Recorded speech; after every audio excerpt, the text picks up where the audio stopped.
previously in How to Study series. Learning involves making permanent changes in your brain physiology. Let me rephrase it in 3 steps. Step 1. You must find a way to get these data inside, especially when it's the first time. Step 2. Repeat what you learned over and over. Help your brain make permanent connections. Step 3. Turn your knowledge into a memorable format. Boring, isn't it? Wait for the next part. I really like the Netflix style. Shifting to the serious part. Serious pose? Okay. In math world, there are those who enjoy it and those who struggle with it. There is no in between. It's all about improving the basic skills, especially in calculations. Hey you, 5 times 5 equal.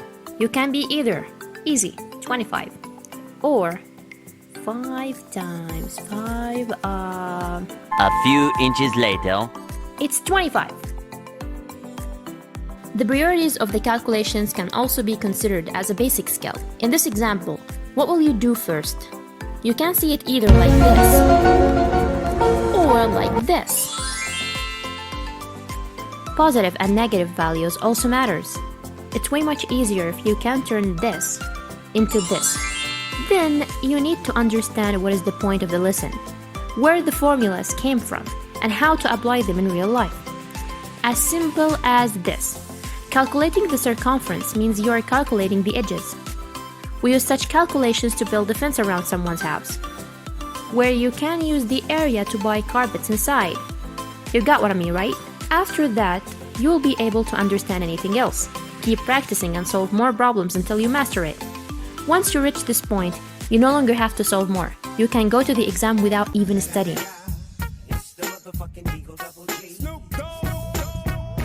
For physics, it's all about imagination.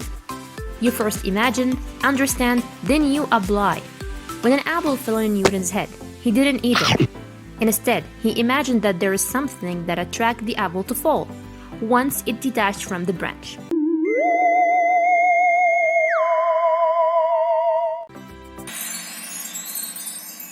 He then understands that the forces triggers things to move.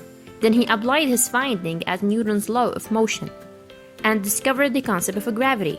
The end. So do you. Imagine, understand, apply. It might also inspire you, like Apple's company name of Simple. You don't really have to go this far if you're not interested. But who knows, you might came up with something new. I quote, "Don't you ever underestimate your abilities." The end of the quote. For school settings, you need to practice and be aware of the limited tricks. And yay, physics is fun. For chemistry, you need to understand what you read, apply it in your lab, and most importantly, memorize the basics just like chemical symbols. It's really important to link the reactions with their application in life. For example, the lack of the O3 gas is responsible for the ozone hole problem, in which the ultraviolet rays can finally leak out again. Can you imagine how dangerous this can be? Man, chemistry is really important. Biology. The science in which you discover all your companions in the ecosystem and know all about your animals in the food chain.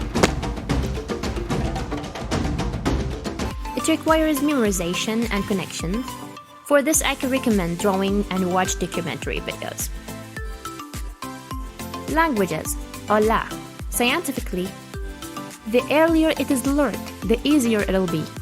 Learning about its speaker's culture also helps a lot.